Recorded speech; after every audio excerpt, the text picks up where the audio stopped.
Olá, ouvinte, seja muito bem-vindo e bem-vinda a mais um Petrocast, o podcast do Sindicato dos Petroleiros de São José dos Campos e região. No episódio de hoje, vamos falar sobre o recente julgamento do STF para decidir se a demissão de empregados de empresas públicas e sociedades de economia mista, admitidos por concurso público, poderia ocorrer sem motivação. O julgamento foi referente a um processo de trabalhadores do Banco do Brasil, mas seu resultado tem repercussão geral. Isso significa que o que ficar decidido afeta não somente os trabalhadores do Banco do Brasil, mas também de todas as outras empresas públicas e sociedades de economia mista, como a Caixa Econômica Federal, Banrisul, Correios, Eletrobras e, claro, a Petrobras. Mas, afinal, que resultado foi esse?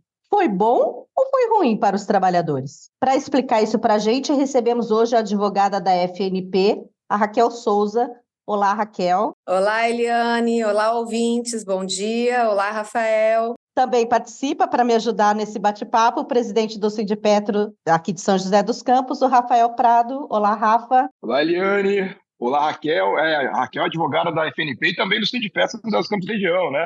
Olá, ouvintes do Petrocast. É um prazer estar de volta aqui no debate do nosso podcast. Esse tema bastante preocupante para nós. É a segunda vez que a gente pauta ele aqui, né? A gente já conversou um pouco sobre ele em outro momento. Vamos lá. Bom, Raquel, eu acho que só para a gente começar, você podia começar contando para a gente o que foi que o STF decidiu e se esse resultado foi positivo ou não para os trabalhadores. Bom, Eliane, como o Rafael acabou de dizer, não é a primeira vez que a gente faz esse debate, inclusive no podcast. E existe uma grande preocupação com essa decisão do STF, que poderia simplesmente abrir as portas para demissões imotivadas e demissões como se de trabalhadores da Petrobras e de qualquer outra sociedade de economia mista, como se fossem trabalhadores de uma empresa privada qualquer. Nós não tínhamos uma avaliação de qual seria esse resultado. Nós sempre tivemos uma preocupação que o resultado poderia ser desastroso para a categoria, fazendo uma análise dos votos dos ministros em discussões passadas, por exemplo, porque essa discussão se iniciou anteriormente em relação aos funcionários dos Correios, e depois, em relação a eles, foi decidido que deveria existir sim a motivação, mas eles fizeram uma diferenciação para os demais trabalhadores,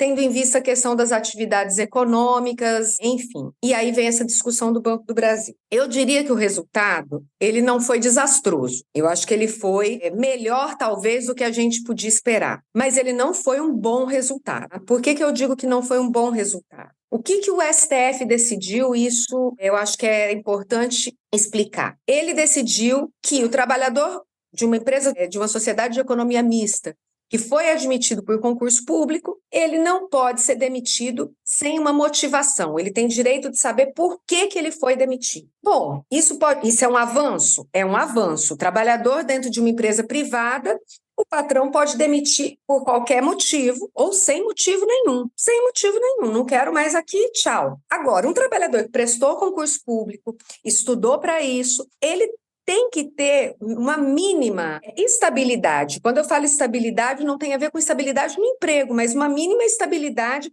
nessa relação entre patrão, que no caso é o Estado, e o empregado.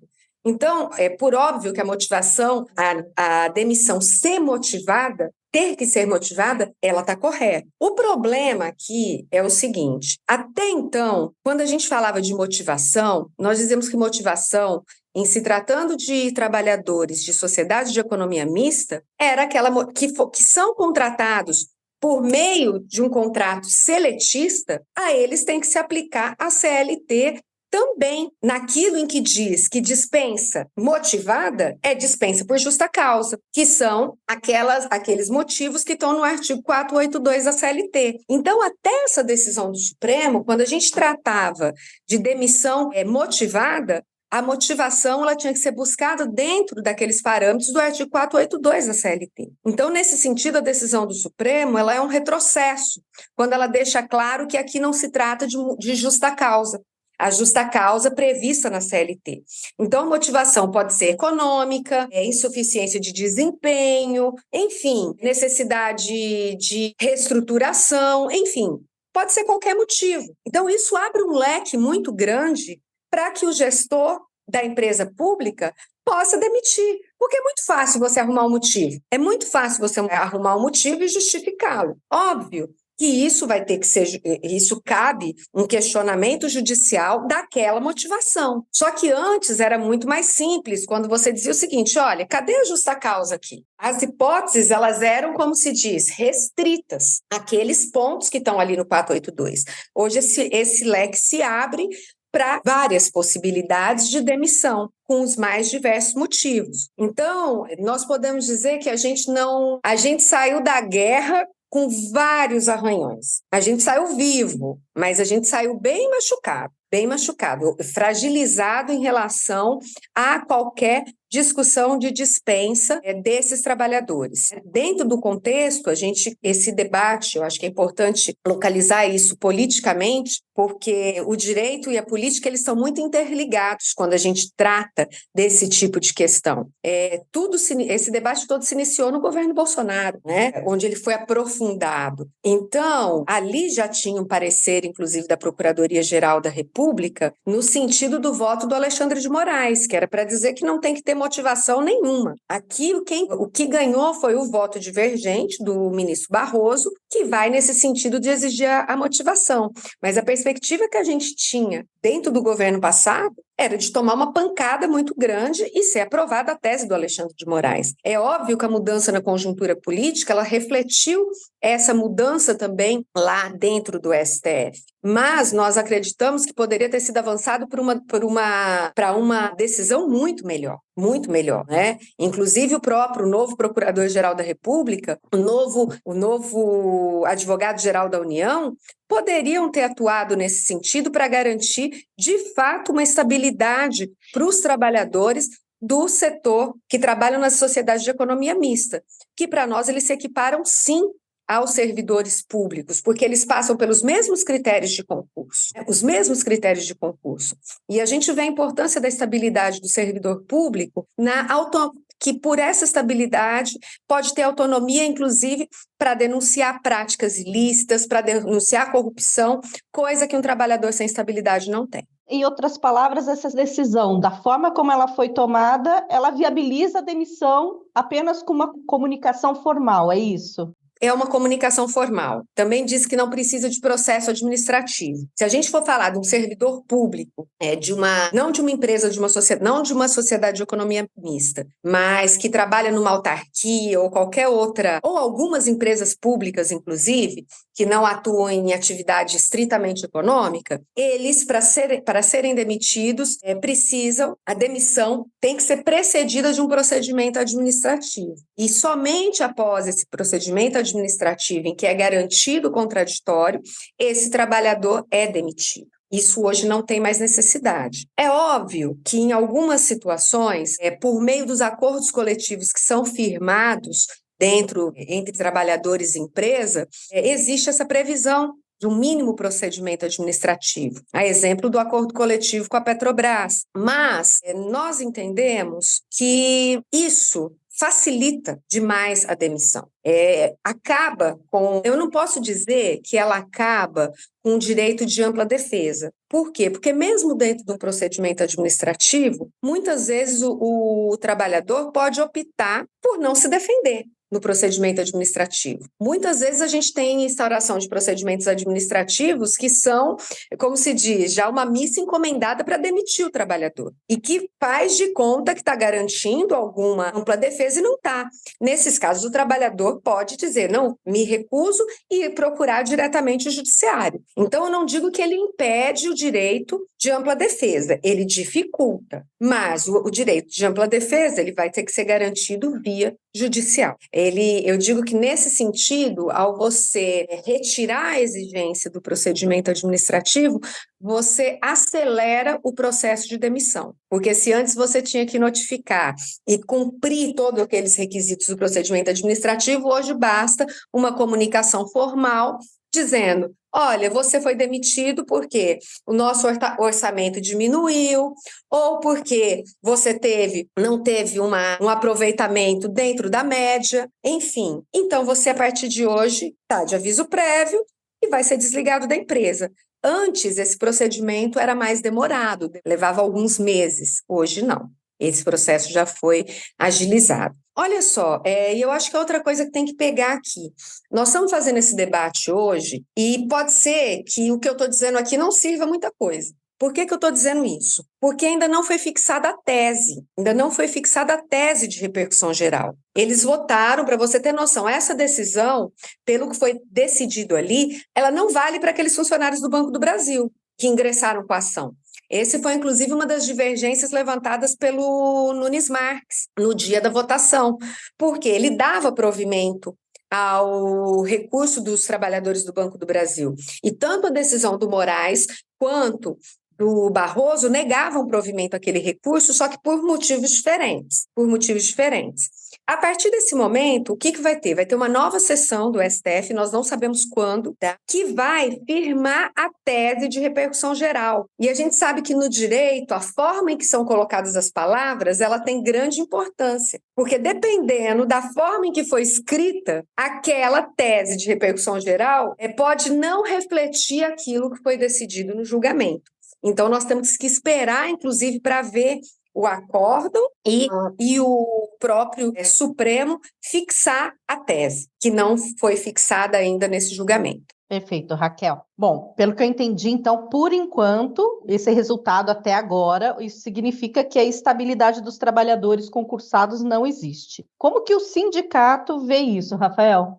Então, Eliane, até pegando um pouquinho antes disso, né, o que a Raquel falou da tese não ter sido fixada, acho que é importante. Só fazer aqui um adendo, né, que é o seguinte, a tese não foi fixada, porém o voto condutor, digamos assim, que é do Barroso, né, que foi o divergente, ele tem uma opinião. Na opinião do Barroso não precisa de nenhum ato formal, certo? E isso é preocupante, porque ele já teve 4 votos favoráveis, além do Barroso, mais 3 ministros votaram de maneira favorável. Então, assim, se, ao fim e ao cabo, for essa a tese fixada, a gente vai ter muito problema, vai ter que ter muita luta política para enfrentar esse negócio. Então, fica o alerta. Sobre a questão da estabilidade, partindo aí do que a Raquel coloca muito bem, a nossa posição é que, sim, nós nos enquadramos aos servidores, nós nos equiparamos aos servidores. Com isso, só poderíamos ser demitidos por justa causa.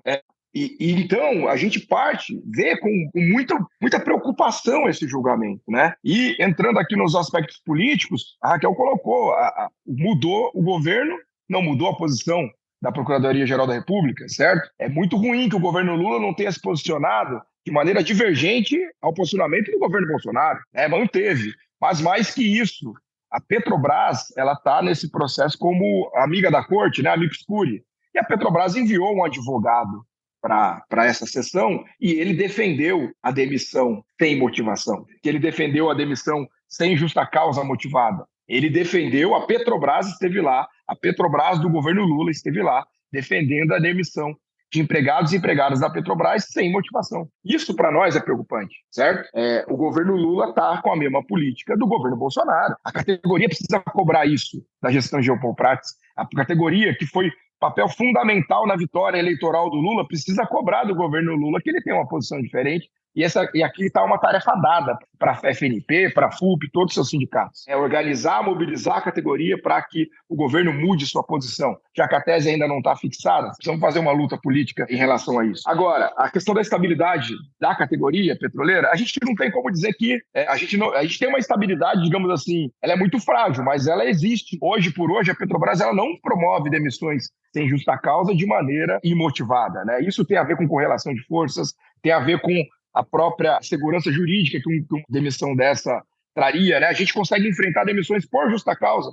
Tá aqui a Raquel, que não me deixa mentir, que já reverteu várias demissões por justa causa nos tribunais, né? Então nós temos, digamos assim, uma situação que a força, né, a organização dos sindicatos, das federações da categoria, mais a insegurança jurídica que ronda o tema, permite dizer que a gente defende com unhas e dentes o nosso emprego, que foi conquistado através de processo seletivo público, concurso, né? Só que com uma tese fixada no STF, a gente começa a se preocupar e não sabe onde vai parar esse debate. Mas, além disso, é bom lembrar coisas que, às vezes, estão longe da nosso debate cotidiano. O acordo coletivo de trabalho da categoria tem uma cláusula, né, a cláusula 41, que trata da dispensa em justa causa, que teria que ter uma comissão para analisar a situação. Tem um problema, porque não tem um representante sindical nessa comissão. Nós vamos ter que enfrentar esse debate, né?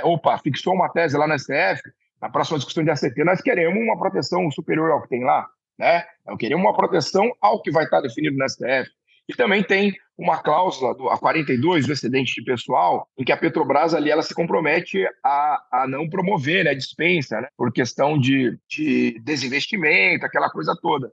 Rotatividade, ela se compromete, ela coloca lá que a companhia não promoverá despedida coletiva ou plurima, motivada ou imotivada, nem rotatividade pessoal, sem prévias discussões com as entidades sindicais.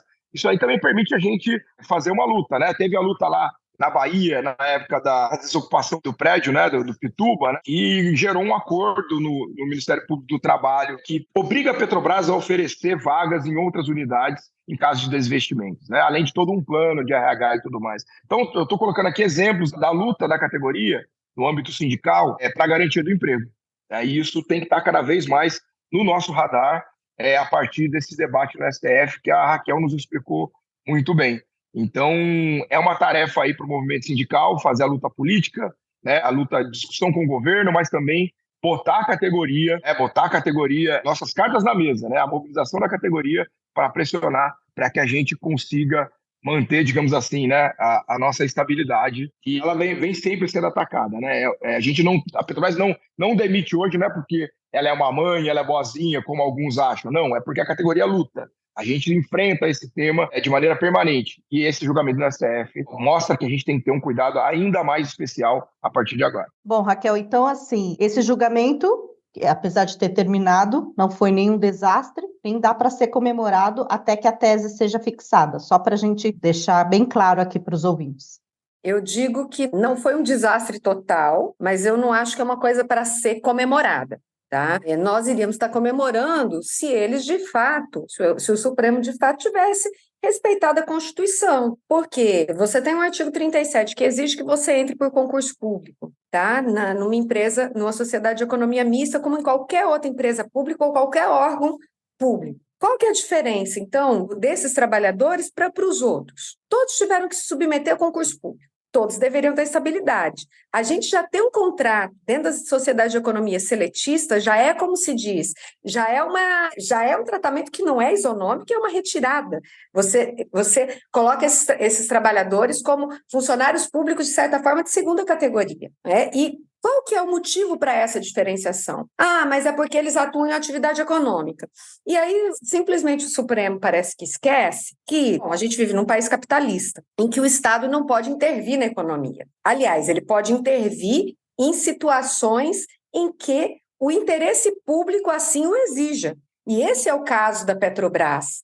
Por que a Petrobras existe? Por conta do interesse público, por conta da soberania nacional. Então, por que os trabalhadores da Petrobras não podem ter os mesmos direitos que os trabalhadores do Correio ou que os trabalhadores ou dos servidores públicos federais? Por quê? Bom, já não tinham porque são CLT, são seletistas. E agora se aprofunda ainda mais essa diferenciação, que, ao meu ver, não existe qualquer motivação dentro dos princípios constitucionais para isso. Mas, enfim, quem é o guardião da Constituição é o STF. Tem hora que a gente fala, será que a gente questiona se essa guarda está sendo feita de forma adequada. Enfim, é um debate jurídico. A questão ainda não acabou. Nós não sabemos o que vem nessa tese fixada. Por quê? O voto condutor foi aquele, mas às vezes a forma que você coloca as palavras pode levar a interpretações extremamente dúbias e pode nos colocar numa situação mais desfavorável do que a gente já está hoje. Eu digo que com o julgamento do Supremo nós não estamos numa situação mais favorável. A situação mais favorável seria se eles tivessem falado o seguinte, tem que ser motivado e a motivação é de acordo com a CLT.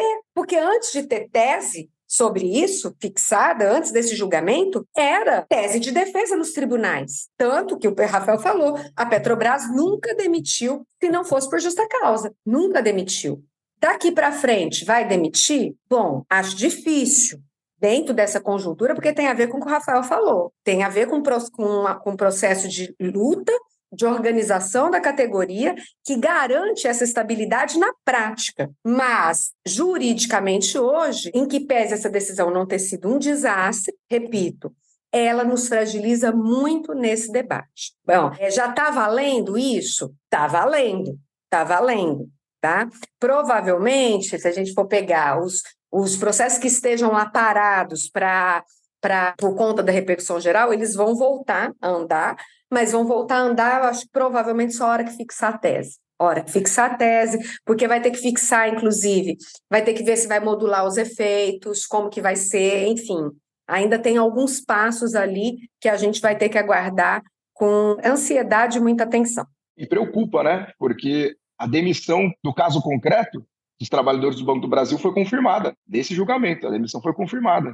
A deles foi confirmada, que essa era uma das divergências ali. Eu vi muita gente comemorando a decisão do STF, e eu brinco que a mim sempre cabe o papel de ser profeta do apocalipse, né? Eu sempre acho que é melhor a gente estar preparado para o pior, saber o que está acontecendo, saber quais são os limites, do que a gente ficar confiante e depois tomar um tombo. Concordar aí com a Raquel, né? Raquel, aquilo, né? O otimismo da vontade, o pessimismo da razão, né? A gente tem que estar sempre cumprindo esse papel. E eu também tenho essa preocupação. Eu vi alguns sindicatos, alguns companheiros compartilhando no sentido de vitória nesse julgamento. Eu acho que, primeiro, né, não dá para o movimento sindical achar bom um julgamento que confirmou a demissão de trabalhador, né? Assim, solidariedade, os companheiros do Banco do Brasil foram demitidos. Isso é muito ruim. Segundo, agora aqui no nosso mundo da categoria, a Petrobras foi defender demissão, certo? Tem que ter, esse podcast, esse episódio que sirva de jogar uma análise crítica, né, para a galera. Galera, a gente tem que estar puto, desculpa a palavra, tem que estar puto. A gestão Jean Paul Prats foi defender demissão de trabalhador no STF, nós temos que estar contra. Certo? Temos que jogar isso em toda a reunião que a gente fizer com a Petrobras. E terceiro, nós, enquanto categoria, temos que nos mobilizar contra isso. Nossa luta é o que vai dar força para não só as direções dos sindicatos, mas também o nosso corpo jurídico fazer as defesas, né? Nossos advogados, advogadas, mas também nós temos que levar isso para Brasília. Vamos ver, demissão de concursado, processo seletivo público, só com justa causa, vamos conversar, vamos falar com os partidos de esquerda, apresentar projeto de lei, vamos ver por onde isso passa. Fazer o estudo, que a gente tem que ir para ofensiva nisso também. A gente passou 6 anos aí, né? 2 do Temer, 4 do Bolsonaro, com eles apresentando projeto de lei para tornar a nossa vida pior. Por que nós não vamos fazer o contrário também? Certo? Vamos pegar, eu quero discutir o que foi o efeito da reforma trabalhista na nossa vida, recuperar essa luta. Queremos revogar os pontos negativos da reforma trabalhista, todos, né, que tem pontos positivos. Temos que discutir a reforma trabalhista, temos que discutir, enfim, ir para esse campo também. Né? Ficar parado não vai dar certo. Então, me preocupa muito, após essa fixação de tese, como vai ser a mudança da Petrobras. Eu nunca vi o capital não se utilizar, né, das vantagens que ele conquista em tribunal. Sempre como tem uma mudança regressiva, ou na jurisprudência ou na lei, o capital se prepara para utilizar contra a gente. Eu não tenho dúvidas que as estatais que contratam sob a CLT vão utilizar a nova tese para querer mudar o acordo coletivo, e nós temos que nos preparar desde já. Mas é isso, temos que acreditar na nossa luta, vamos para cima, que esse episódio possa ter servido para jogar um olhar crítico para todo mundo sobre esse tema. Agradecer aí a Raquel, agradecer você, Eliane, pelo espaço. Tamo junto aí, quando precisarem, é só convidar. Bom, gente, muito obrigada. O Petrocast agradece muito a participação de vocês. Obrigada, até mais, até a próxima. E o Petrocast de hoje fica por aqui. Se você gosta do nosso conteúdo, ajude compartilhando esse episódio em suas redes sociais e listas de contato. E se você ainda não nos segue, dê um seguir na sua plataforma de áudio para receber uma notificação sempre que tiver um episódio novo no ar. Eu sou Eliane Mendonça e a edição é do Lucas Assani. Até mais!